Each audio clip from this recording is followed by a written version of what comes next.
Исәнмесез, эфирда душанбе көне яңалыклары, студияда Роза Хабибуллина. Атнаның беренче көне нинди вакытларга бай булды, алга таба карагыз.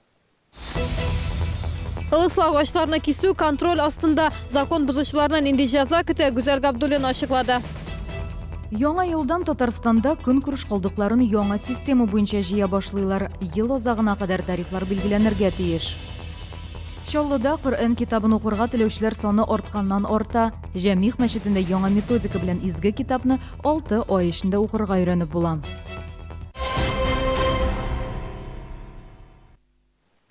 Ылыслау агачлар контроль астында. Татарстанда чыршы операциясы бара. 31 декабрга кадәр полиция хезмәткәрләре урманчылар белән берлектә көн сайын Түбән Кама милли паркы һәм урман массивлары янындагы территорияләрне патрульлек итә. Ылыслау агачларны законсыз кисү өчен нинди җәза каралган, Гүзәл Габдуллина сюжетында. Түбән Кама милли паркы территориясы аеруча саклана торган табигый зона. Биредә ылыслау агачлар әзерләү өчен махсус билгеләнгән плантациялар каралмаган. Шуңа күрә һәр агач исәптә тора. Если это порода ель, то она растет где-то не менее чем 6-7 лет. Сосна чуть побыстрее, 5-6, ну, примерный возраст один у них. То есть достаточно долгий процесс, чтобы подняться и до метрового роста. Бүгенге рейд барышында полиция хезмәткәрләре Боровецкий бөҗрасы буенча барган һәр машинаны туктаттылар. Алар документларны тикшерә, транспорт чирасы багажнигын карый. Автомобильдә чыршы яки нарат табылса, закон буенча җавап бирергә туры киләчәк. Моның өчен каралган статья 8.28 һәм Уголовный кодекс буенча 260 статья. Штрафлар күләме физик затларга 5 меңгә хәтле, юридик затларга 100 меңнән 500 меңгә хәтле. Инде уголовный ответственность буенча эш күзалкан вакытта суд уже чыгара решениене. Бүгенге көндә Тукай районында хукук бозуу очраклары теркәлмәгән. Чаллыда исә ГЭС бистәсендә 3 метрлы зәңгәр чыршыны кискәннәр. Хәзер җинаятьчеләрне эзлиләр. Гүзәл Габдуллина, Сергей Вильданов, яңалыклар. Яңа елдан Чаллыда чүп эшкәртү проблемасын хәл итүгә ныклы игътибар биреләчәк. Шәһәр мэры эшлекле Душанбе киңәшмәсендә шулай дип белдерде. Бүгенгә Чаллыда икенчел чималны кабул итү буенча 24 пункт эшли, 200 ләп урында макулатура кабул итәләр. Чүпне аерып җыю өчен 100гә якын контейнер урнаштырылган. Исегезгә төшерәм, Татарстанда яңа елдан каты көнкүреш калдыкларын җыю буенча яңа система гамәлгә керәчәк. Бу хакта төзелеш министры Ирек Фәйзуллин хөкүмәт йортында узган киңәшмәдә хәбәр итте. Илкүләм проектның максаты чүп җыюның барлык этапларын контрольдә тоту. Татарстанда бу юнәлештә эшләячәк 2 оператор билгеләнгән. Алар белән 10 елга килешү төзелгән. Операторлар өчен тариф билгеләнгән инде, ә менә шәһәрдәшләргә әлеге хезмәт өчен күпме түләргә туры килер, шушы көннәрдә хәл ителәчәк. Тарифы установлены на кубический метр и составляет 365 рублей 86 копеек, значит, на куб. С учетом уже утвержденных тарифов рекоператор рассчитывает услугу по обращению с твердыми коммунальными отходами отдельно по многоквартирным домам и индивидуальным жилым домам. Россиянең мәгариф министры Ольга Васильева Российская газета мәгълүмат чарасына укучыларга каникулда күпме үй эше бирелергә тиешлеген аңлатты. Аның сүзләренә караганда, үй эшләре күләменең регламенты бар. Беренче сыйныфта өйгә эш бирелми. Дәресләр әзерләүгә 2-3 сыйныфларда сәгать ярым, 4-5 классларда 2 сәгать кенә вакыт бирелергә тиеш. Ольга Васильева кышкы каникулларга балаларга үй эшләрен бирмәскә киңәш иткән. 3 гыйнварга кадәр балалар ял итәргә тиеш. Укучыларны мәктәпкә 4 гыйнвардан әкренләп әзерли башларга мөмкин. Алданған өлешчеләр проблемасын хәл итүгә тагын бер төзелеш оешмасы кушылды. 65-тә 10 йортын Евростиль оешмасы төзеп бетерәчәк. Аны 2020 ел башына тапшырырга җыеналар. Исегезгә төшерәм, 3 ел элек алданған өлешчеләр реестрында 939 гаилә исәптә тора иде. Быел 81 гаилә 65-тә 03 йортыннан күптән көткән фатир ачкычларын кулларына алачак. Йортны Чаллының профит компаниясе төзеп бетерде. В 2019 году компания «Профит» планирует приступить к строительству проблемного дома 6506. Надеемся, что к решению проблем обманутых дольщиков мы сможем привлечь и ряд наших других строительных компаний. Шулай ук ел ахырына кадәр социаль ипотека буенча да фатирлар тапшырылачак. 63-нче микрорайонда әлеге программа буенча 4 күп катлы йорт төзелеше дәвам итә. Аларны 2019 елда куллануга тапшырачаклар.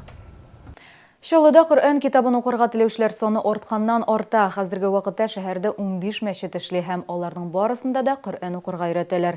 Җәмигъ мәчете мөгаллимнәре Зияровларның методикасы аерым игътибарга лаек. Аның буенча изге китапны җиңел юл белән 6 ай эчендә укырга өйрәнеп була. Яңа алым һәм аның авторлары белән хәбәрчебез Рима Әхмәтова танышып кайтты.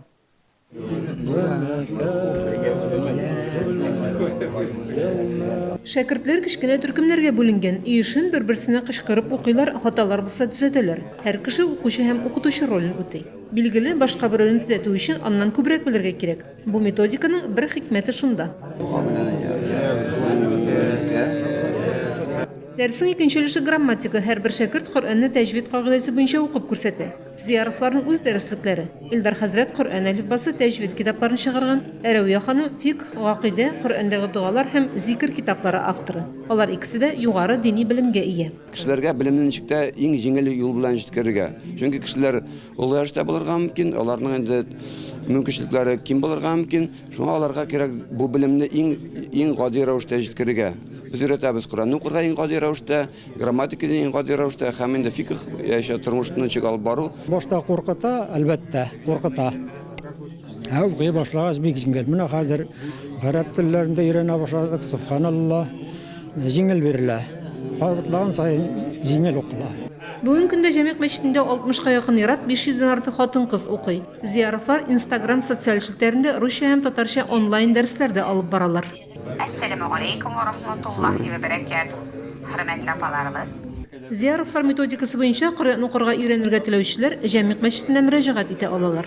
Рима Әхмәтова, Сергей Вильданов, Яңалыклар. Шәһәрдәшләребез арбада бию буенча Россия чемпионатында призлы урыннарга лаек булды. Бәйгедә катнашу көмеш медаль һәм дипломнардан тыш спортсменнарга илебезнең җыелма командасына юллама берде. Биючеләр белән Мәрьям Файрушина очрашты.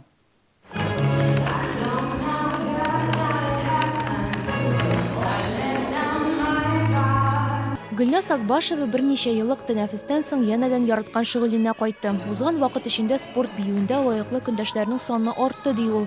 Тик көндәлек күнегүләр һәм тәҗрибә үз нәтиҗәләрен бирде. Россия чемпионатында икенче урынны яулау илнең җыелма командасының вәкиле булырга мөмкинлек биргән. Было очень так сложно, потому что и не так много времени было на тренировке. Приходилось каждый день уделять на это время. И очень достойно получилось, порадовала себя и тренера Тахира Баталиевича.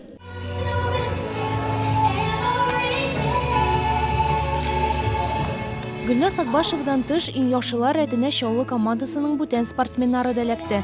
Мәсәлән, Альберт Джабаров Россия чемпионатында 6-нчы тапкыр катнаша. Быел ул 2-нче урынны яулаган. Уңышка юл җиңел түгел, тик нинди генә сынау килмәсен, иң элек үзеңә ышануны югалтмаска, үзеңә бикләнмәскә ди спортсмен.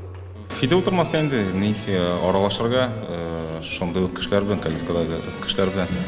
Иде утырмаска, иде утырсаң, үзеңә ашып башлыйсың. Алда спортсменнарны яңа бәйгеләр һәм үрләр көтә, шуңа күрә тренировкалар яңа ел бәйрәмнәрендә дә дәвам итәчәк. Мәрьям Файрушина, Сергей Вильданов, Яңалыклар. Бунгамнашлар, мин сезнең белән иртәгә кадәр сау булашам, исән сау булыгыз.